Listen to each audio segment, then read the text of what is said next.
పోలీసుల దౌర్జన్యం, పోలీసుల దౌర్జన్యం, అక్రమ అరెస్ట్లని,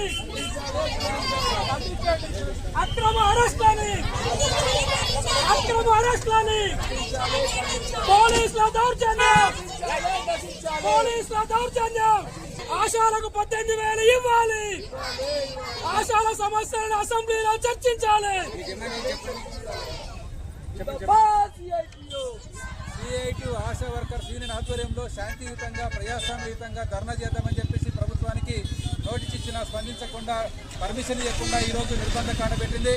వేల మంది ఆశాన్ని అరెస్టు చేశారు.